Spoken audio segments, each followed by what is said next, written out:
Good morning, everybody. It is May 29th, 2018, 6:16 a.m. Sorry about the echo. Let me fix that there.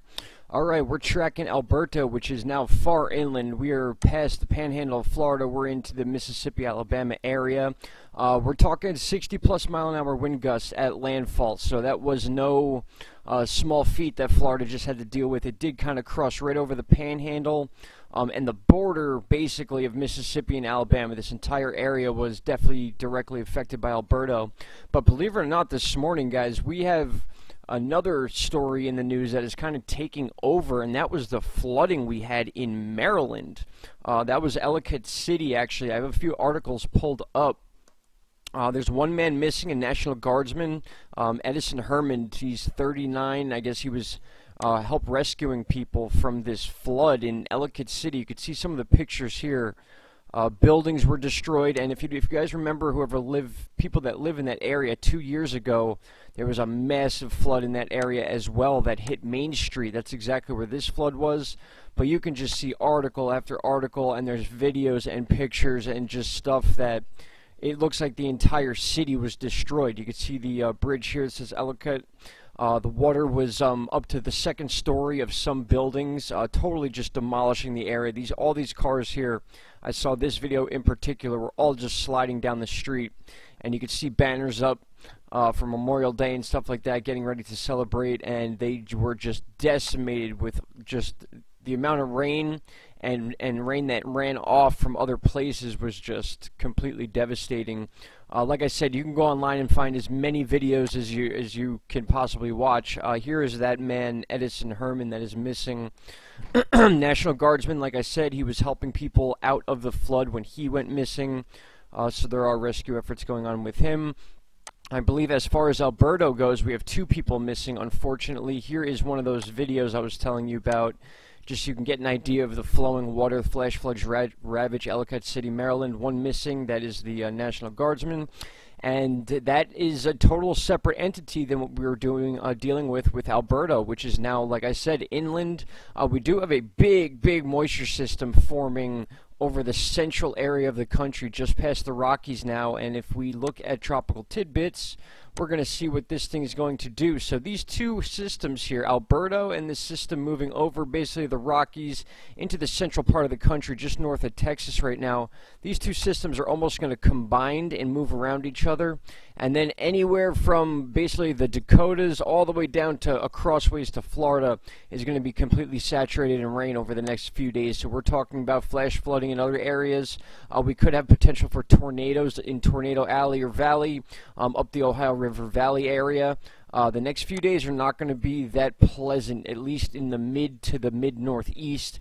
We have a little bit of severe weather up by the Great Lakes, low pressure system coming in through Oregon and Washington once again as we get into the 31st. The other tropical wave we are looking at, we're also checking out a tropical wave that is making its way up back through the Gulf again. It is a little bit of a ways away, but after Alberto clears its way out, you can see down here towards the bottom, we move into June, we start seeing those low pressure waves starting to push up, and that's what we want to look out for next, because even though you can't see them as full-blown hurricanes on this chart, that's where they begin. They begin as low pressure systems. When they break that 1,000 millibar pressure, that's when we really need to start paying attention. Some of these are getting pretty flirty close to that 1,000 number. You can see anytime you see these green waves coming through, those are waves coming off of either West Africa or they're brewing down here where we just had Alberto brew and then coming up this way. That looks pretty nasty itself right there, but that is June 11th. That is far ways out. But you can see how we're starting to get this band that wraps around this area. So anything forming in the Caribbean wants to get wrapped around through Cuba, could hook through Florida, could go through the Gulf. But we got that high Bermuda Atlantic pressure in the ocean, which is always there. So our storms wrap around it constantly, usually from a west to east direction once you get to North America, but then underneath it off the coast of West Africa and down by Leeward Islands, we're moving in a west to east direction, so it kind of moves in a circle around this Bermuda high pressure, which is why our hurricanes either come up this way or they go into the Gulf. So Alberto, our first named storm of the system, we have a path we can track now. It did make landfall first with the panhandle of Florida. That's what we were kind of guessing here on the channel. The pressure currently is 995, still pretty pretty low, so it's still packing a punch, 30-mile-an-hour winds as it moves in towards Birmingham, Alabama. So we did have the Panhandle, then Alabama, sort of Mississippi. Mississippi didn't get hit exactly with the eye wall, so to say. There wasn't really much of an eye wall with this storm, but it did bring a lot of rain. So that is the latest as of right now. I believe there's 2 people either missing or killed from Alberto, and that was early on. So this is what we're dealing with now, guys. 25 knots, 30-mile-per-hour winds, 995 pressure. That will continue to drop, but what it's going to do is it's going to meet right around this area, Kentucky, Tennessee, Illinois, just under the Great Lakes. It's going to meet with this system here, and that's going to begin to saturate the northeast towards the mid to late part of the week. So it is Tuesday, guys, 6:22 a.m., and again, that Ellicott City, Maryland, got flooded out. That was one of the crazier floods I've seen in a long time. So, all right, guys, I hope everyone's safe. Hope everyone had a good holiday weekend. For those of you that weren't saturated, this afternoon is another update. We will be here, and we're going to be tracking Alberta. We're going to see how far up into the U.S. it goes. And then we have our county-by-county website. You can see here we are looking at flash flood watches going all the way up now into the middle part of the mid-east of the country. And that's just going to continue to move up all the way through New York, Pennsylvania, New Jersey, the Chesapeake Bay, you name it. But then we had Maryland up here, guys, with that bad flooding.